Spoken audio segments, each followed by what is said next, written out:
Hello. Um,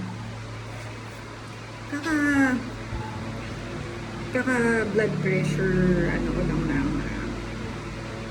just a while ago 111.79 and then 105. So nalimutan ko yung tawag doon. So actually kakakain ko lang ng kanin, ng pork ribs, ng sabaw ng sinigang. And right now naman, bago mabulok yung binili namin sa Tanay na 50 per kilo. Diba? Naguyabaan na anti-cancer. Tamis. Kain tayo.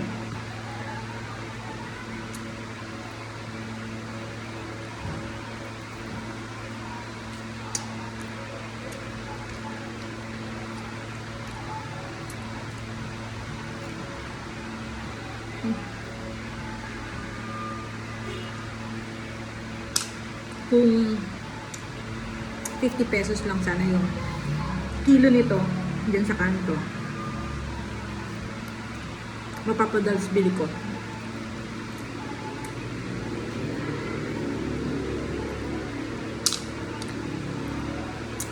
Madalas na per kilo sa kanto is 100 pesos kasi per kilo.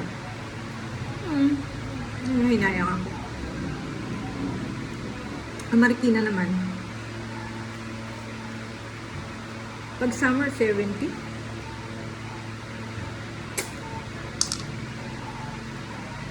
minsan 80, hanggang naging 100 sila, kaya hindi muna ako bumili doon.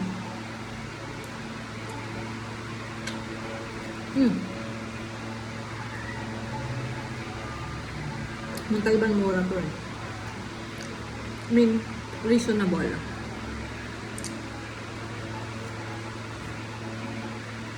Dahil may mga kabundukan sila doon.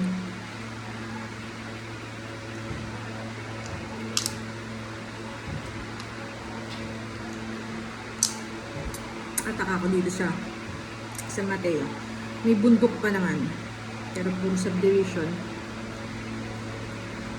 Kaya walang nakakahango. Galing bundok. Pababa. Dito. Ang ampid uno, ang pinakamahal na mga bilihin sa siguro buong Pilipinas. Napakamahal dito. Sobra. Yung per kilo. Pero dami bumibili. Laka ko. Nakakabili sila. Bira ako bumili ng prutas din sa kanto. Birang bira. Mahal. Mahal. Pagkatapos kasi ng mga hospital errands, namimili ako sa palengke ng Marikina. Yung mga kayang buhati ng katawan ko.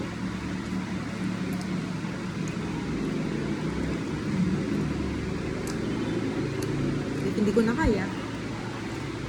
Sa susunod na balik naman.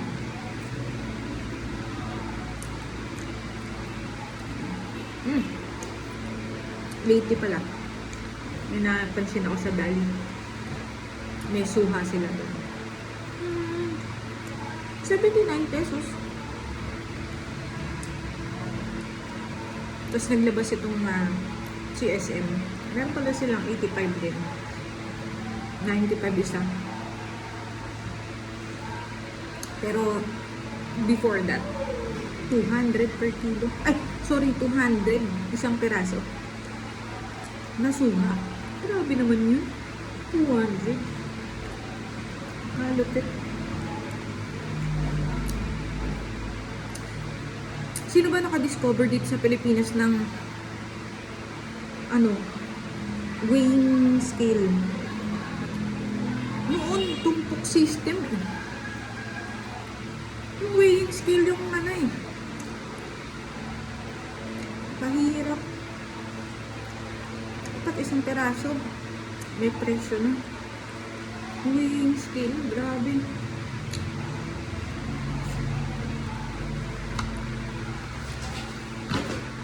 Hindi ko maintindihan kung ba't ang mahal-mahal na ng mga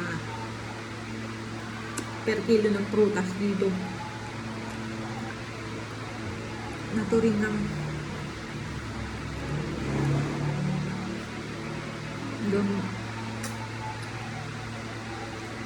daming bundok, daming lupain.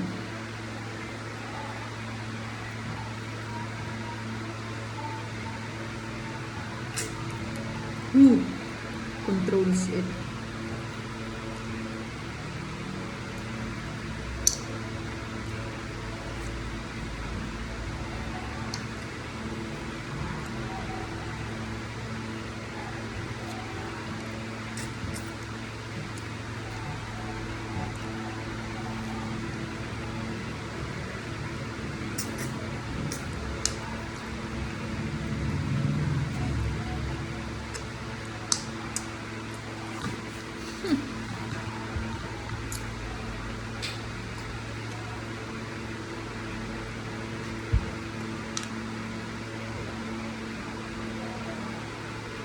Yun sana yung pera mo dito sa Pilipinas. Ito sa mga presyong Vietnam, presyong Thailand. Extended yung, ma-expand mo yung money mo eh. Pero hanga ako dito sa Pilipinas. Dami nilang pambili.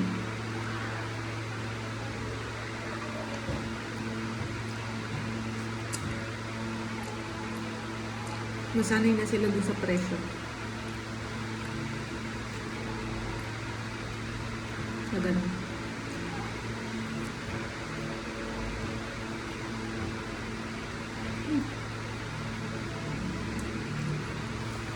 Gusto ko mag-manifest itong video na to. Nasa December, mag-birthday ako sa Thailand. Lord, di ko na bahala kung paano. Manifestation ito.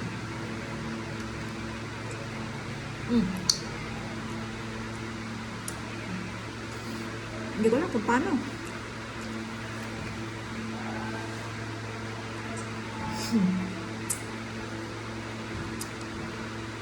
Biglang naisip, what if before that, before my birthday naman nasa daan ng Vietnam naman ako.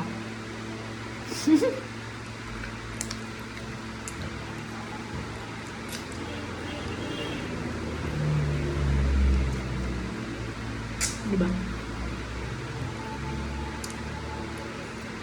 Last year, kabado-kabado ako. Last year, 2024. Yeah. December, nagpapagaling ako sa radiation. Tapos, January, start na ng chemo ko. Ngayon, ang pinaplano ko na, saan ulit ang international travel natin? Oo. Pagod na akong puntang-punta sa hospital. Pero thankful naman ako that I'm still alive. Eating gayabano in my house. Thank you, Lord. Kasi binibless mo ko.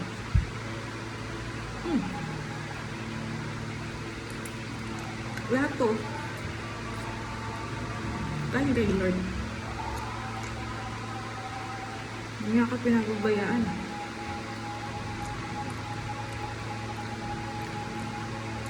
Totoo lang.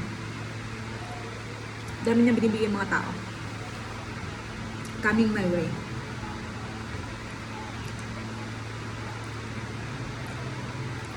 Totoo lang. Wala akong pera. Pampagamot. Hindi ko alam paano ko nakakasurvive eh. Diba? Miracle. Yan ang mga miracle. God's provisions. God's grace.